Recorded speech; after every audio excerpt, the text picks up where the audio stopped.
No, takže viem, že už asi pred týždňom malo byť video, ale bohužiaľ som vtedy v sobotu mal nejakú prácu a nenašiel som čas na video. Ale tak spravím teraz a dúfam, že o 3 týždne zase spravím nejaké, nie o mesiac, pretože tak chcem. No, na tentokrát mám vysokonapäťový zdroj, s obyčajným trafom, týmto, ktoré sa dá vyťahnuť už z akéhokoľvek 30-ročného televízora. Je to dosť jednoduchá schéma, tu je vlastne trafo a jeden tranzistor, ktorý je chladený ventilátorom. Je tam? No, vidno ten tranzistor, no. Celá tá schéma ide od nejakých 12 až 16 V, lebo ten ventilátor ešte vydrží 16 a vtedy sa to moc nenahrieva. A momentálne som vonku, pretože keby to robím niekde vnútri, v dielni alebo v izbe, tak mi niečo zhorí. A to by som nechcel, aby mi niečo znova zhorelo. Preto som vlastne vonku. Tu je tá schéma, klasická schéma, je 22 ohmový, 220 ohmový rezistor, 8 závitov, 4 závity a tranzistor KD503. Tu ide napájanie vlastne 12 V. Keď to niekto postaví a nebude mu to vôbec ísť, tak skúste vymeniť tieto vývody. Takže tento sa pripojí na plus a tento by sa pripojil ku kolektoru. A potom by to ísť malo. Minimálne mne to tak šlo. Toto je vlastne toto. Vysokonapäťový vývod, toto je ten mínus. A ja som vlastne zistil, jak je mínus, že som proste tú schému zapol, zobral toto, ten vysokonapäťový plus. A takto pri tých pinoch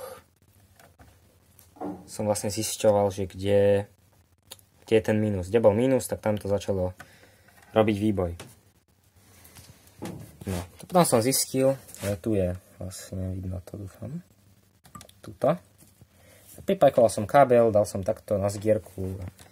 Takýto kábel mám teraz. No. Ako napájanie mám normálne akumulátory, na ktorých je teraz dúfam, že sa tam podarí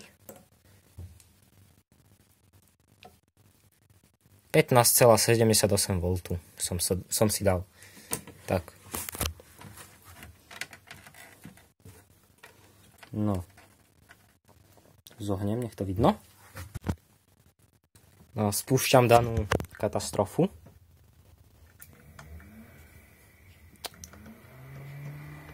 Tak. Robí to dostatočne veľké napätie.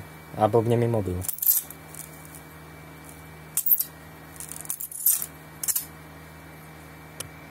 Nemôžem moc dlho to ukazovať, pretože potom si mobil rozmyslí, že proste nie.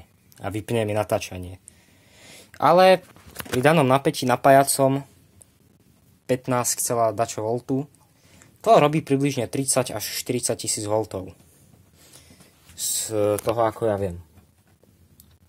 Pretože je približne nejakých 17 000 V centimetrový výboj má. Takže napätie to má úplne dostatočné pre väčšinu vecí, ktoré sa s týmto dajú robiť. A ide to na rôznych transformátoroch. Ja som skúšal ešte taký, čo nemá v sebe usmerňovač. Aj na tom to išlo celkom dobre. Takže keby niekto zoženie taký z nejakého lampového televízoru ešte, ktorý vlastne v sebe nemá usmerňovač, lebo tento má, v ňom sú nejaké diody s kondenzátormi už. Takže k nemu sa nedá pripojiť násobič. Ale k tým starým z lampových televízorov, k tým sa dá pripojiť ešte násobič napätia. Takže v tom prípade sa dá získať ešte väčšie napätie ako 100 000 alebo aj viacej voltov. No, ale bohužiaľ s týmito nie, pretože v nich už je vstavaný usmerňovač. V niektorých dokonca aj násobič som počul už. No. Ako tranzistor radím fakt ochladzovať. Už nahrial sa. No, nahrial sa.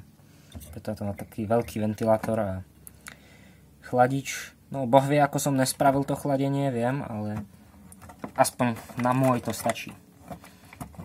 Ešte chcem povedať, že niekomu sa to môže nahrievať o moc viacej a niekomu zase skoro vôbec. To aj mne sa dialo, keď som skúšal rôzne transformátory. Že pri jednom sa ten tranzistor nehrial, pri druhom sa hrial hrozne. Tu je tá schéma, tu je ten 22 ohmový, tu je 220 ohmový. Tu je kondenzátor v napájaní, ktorý som nedokreslil na schému, ale mal by tam byť. A tu je ten transformátor.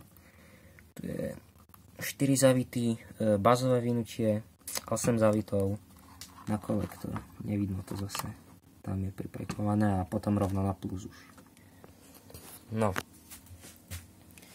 Už asi nejak takto to predsa len funguje najlepšie. Už toto nejaký čas používam a nezhorelo to, ako úplne všetky ostatné, ktoré som kedy skladal, takže túto schému môžem poradiť, že funguje, ale treba nájsť pre ňu dobrý tranzistor. Som to skúšal asi s 10 rôznymi tranzistormi a z nich mi fungoval dobre iba tento KD503. Možno niekomu pôjde lepšie iný, ale mne ide najlepšie tento. No. Ešte by som poradil, nie že Elite, ale taký asi 20 nanofarad alebo aj 100 nanofarad medzi plusom a minusom kondenzátor dať. Ako aby to nerobilo také rušenie silné. V tomto prípade to robí veľmi silné rušenie, až také, že mi mobil blbne. Veľmi. No. Tak to je všetko a skúsim nejaké nové video tak o 3 týždne vydať.